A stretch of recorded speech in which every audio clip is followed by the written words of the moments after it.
Both Sony and Microsoft like to make a lot of moves behind the scenes leading up to big buyouts and things like that, but also investments. And you don't have to look very much further than the investments that Sony made with Microsoft with Azure. That goes both ways. And then you also have the recent Sega investment with Microsoft and Azure. These things happen all the time. In fact, Sony recently invested multiple times in Fortnite creator Epic Games, and these things continue to keep growing along the lines, and we see the dividends pay off a lot of times with like exclusive content or exclusive games, and this always works out well for the platform holders, and I think it's a very smart move going forward. Now, there's a new thing going on with PlayStation, and this sounds like it's going to be a huge hit for them, which is always good for people that love content. I can't wait to get into this topic. It's going to be a video you don't want to miss.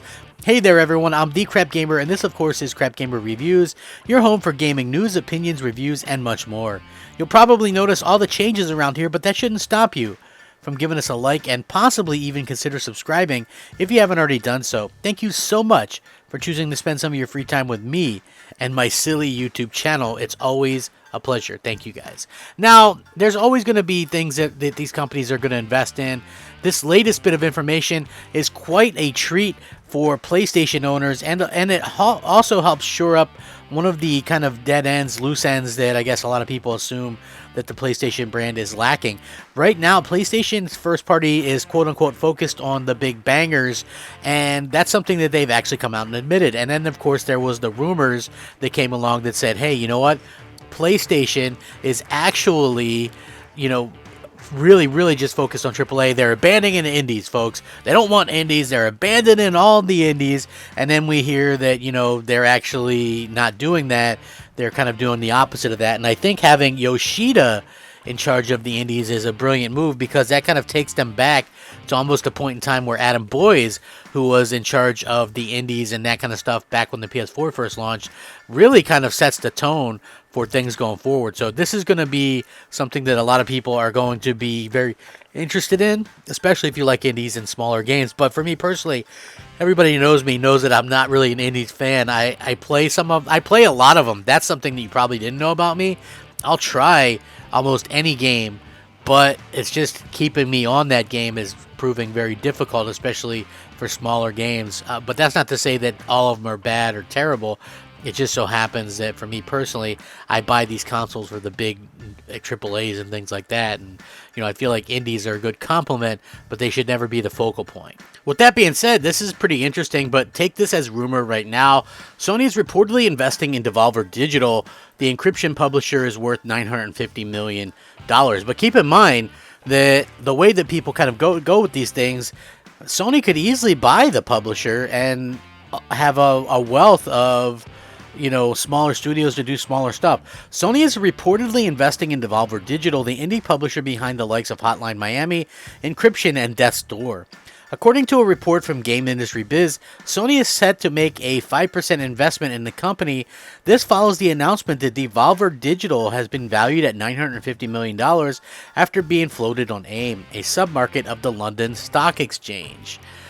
The Game Industry Biz reports notes that the European law firm that advised Devolver Fieldfisher noted that the company has received a significant strategy investment from a key industry player. The report then states that such a key industry player is apparently Sony Interactive Entertainment.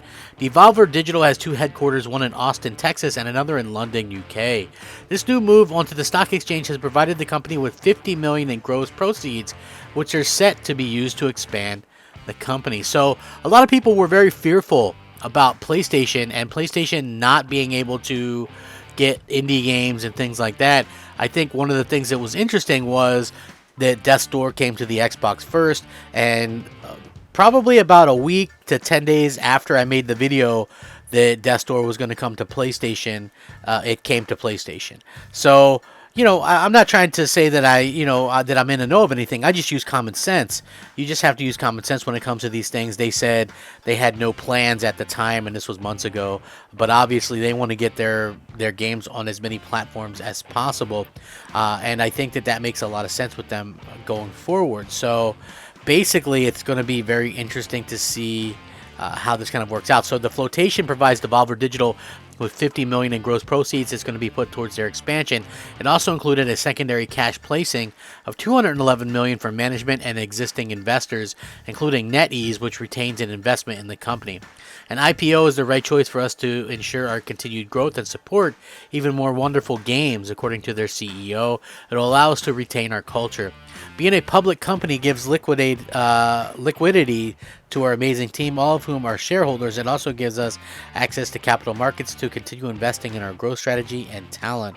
Founded in 2009, Devolver Digital is best known for bringing indie games such as Hotline Miami, Loop Hero, and Shadow Warrior series to market, which I think, obviously, I played a few of these, including Hotline Miami. These are okay games, but nothing to really, write home and go smack your mama about, in my opinion. But, it can still be fun games to play, little kind of things on the side, or if you have a few free minutes or whatever. I think that's where these type of indie games and casual games come into play, is we see these types of games that end up coming out, and and I think they're a good little kind of thing to say, hey, I can play this game for a few minutes here or there. They're not going to be the big blockbuster games that you want, but it's still cool to see nonetheless. And I just want to say that I find it to be really cool that that's the case.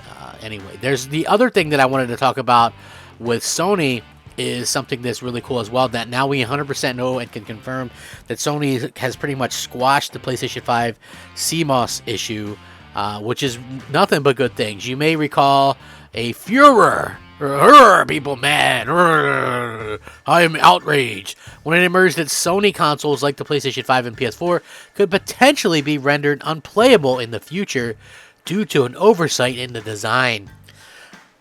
To kind of summarize what's going on with that and what has changed, the systems use an internal battery to verify trophy unlocks, which need to be authorized by pinging a PlayStation Network server at least once in their life. The worry that one day in a faraway future, the Japanese giant may disable its authentication servers, rendering games unplayable when the internal batteries inevitably die. So earlier in the year, the manufacturer fixed the issue on PS4 and now it's quietly released a similar resolution for the PS5. A video that was uploaded actually shows the PlayStation 5 software booting without the aforementioned CMOS battery installed, which wasn't the case previously. The only exception is PlayStation Plus software, but it makes sense that Sony would need to verify your subscription for these titles, so it's not exactly the end of the world. So everybody on social media can rest knowing that they've fixed this major issue that was such a problem and such an issue for everybody going forward. I hate to use the term fake outrage, but a lot of this does seem like fake outrage when we see these things come up. I mean, to me personally, just honestly, completely fake. I can't help it. It just sounds so, so fake, and the faux concern over this stuff. So hopefully we'll continue to see some amazing things coming from Sony, and I don't think we have to worry about a lot of this stuff for very long. But it is an exciting time, and this does fix a lot of the issues, and hopefully people can just chill out now and focus on the games. With that being said, let me know what you guys think. Please sound off, rate, comment, subscribe if you enjoy the content. Thank you so much for rocking out with me. Rack 'em up, fact 'em up, Crapgamer 'em up, as always. Thanks for watching. Crapgamer out. Turns out, the same people as always, dropping the facts. It's not cross-gen.